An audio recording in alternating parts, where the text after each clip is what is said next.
have to sacrifice something to get something. We want a new car. We want a house. We want an apartment. They want everything, but they don't really want to put in the work.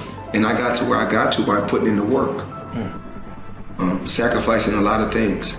And I knew that eventually that my hard work and dedication would pay off.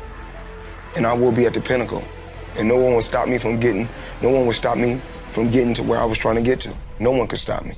I've never really viewed myself as particularly talented. Where I excel is ridiculous, sickening work ethic. You know, while the other guy's sleeping, I'm working. While the other guy's eating, I'm working. Greatness is not this wonderful, esoteric, elusive, God-like feature that only the special among us will ever taste. You know, it's something that truly exists in all of us. It's very simple. This is what I believe, and I'm willing to die for it. Period. It's that simple. The separation of talent and skill is one of the greatest misunderstood concepts for people who are trying to excel, who have dreams that want to do things. Talent you have naturally. Skill is only developed by hours and hours and hours of beating on your craft. I realized that to have the level of success that I want to have, it's difficult to spread it out and do multiple things. It takes such a desperate, obsessive focus. You really got to focus with all of your fiber and all of your heart and all of your creativity. Let me explain something to you.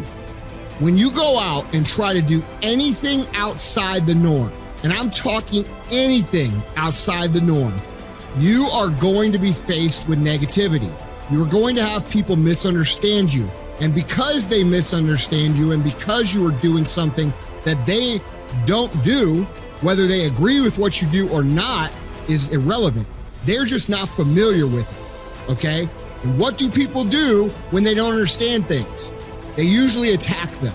They usually put negativity towards it. They usually project their own insecurities and their own reservations about what it is they are incapable of doing, and they put them on you.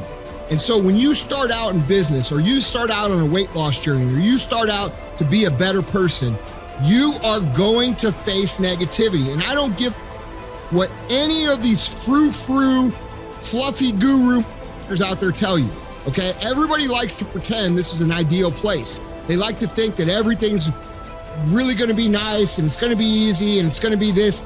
And I just have a really hard time telling you guys, because it's not true. If you can become someone that can transfer negativity into productive action, you are literally unstoppable by outside circumstances and outside elements. The only person that can stop you when you're able to do this is you. And the way you stop you is you can burn yourself down, right? You can get too negative. You can get too hot. You can get too frustrated. So it's something that you need to learn how to pivot on, but also control in a productive way. Everybody has dreams, and as much as you want to be able to listen a little bit, because somebody's going to give you a gem, but nobody knows but you. You can't get advice on what you should do with your life, right? Nobody knows what you are. Like even sometimes you don't really even know what you are. You got to take your shot.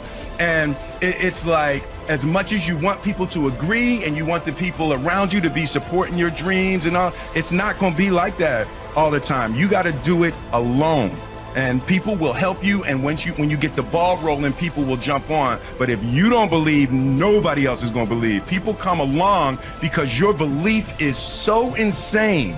Yeah. Following your dreams is a lonely, solitary, scary, dangerous pursuit.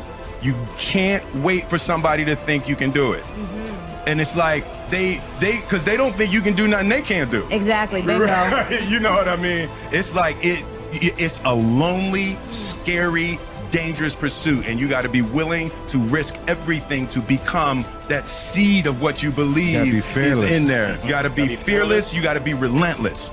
Life and the way it works, and no matter what you want to do, when I say this, you can get mad about it, you can argue with it, you can say it's not true, it doesn't matter. It's no different than gravity. You go take a step off the building, you could say gravity's all you want, but you're gonna crack the skull on the ground.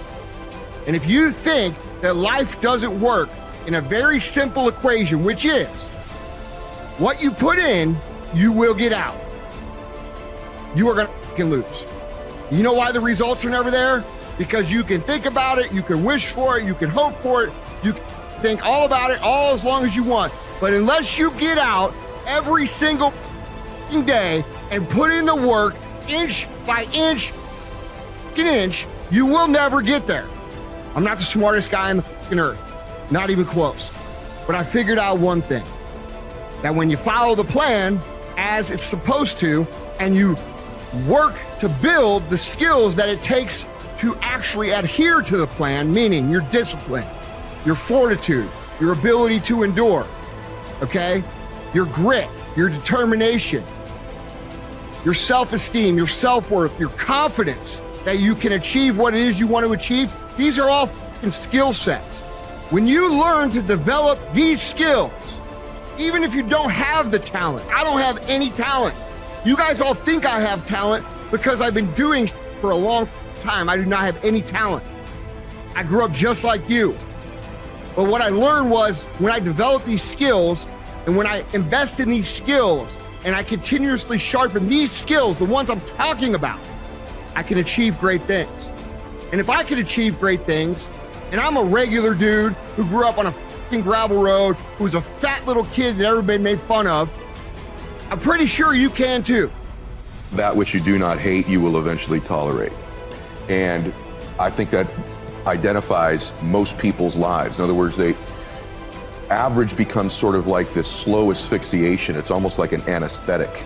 And that over time we become kind of immune and dulled to the average that we're becoming. You're gonna get out of your life what you'll accept. That's really difficult for people, I think, to understand is, look, what you think you're worth and what you're gonna tolerate is absolutely what you're gonna bring into your life and what the outward part of your life's gonna look like. And so I live by that. Like, I let myself sort of feel the pain and the difficulty of being not where I want to be in whatever that area is, whether it's my spirituality, my relationships, my money.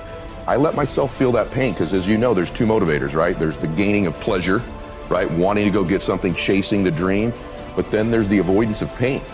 And for a lot of champions, that's a pretty big driving force for them. And so at least for me, I leverage both of those things on me to get myself to take action.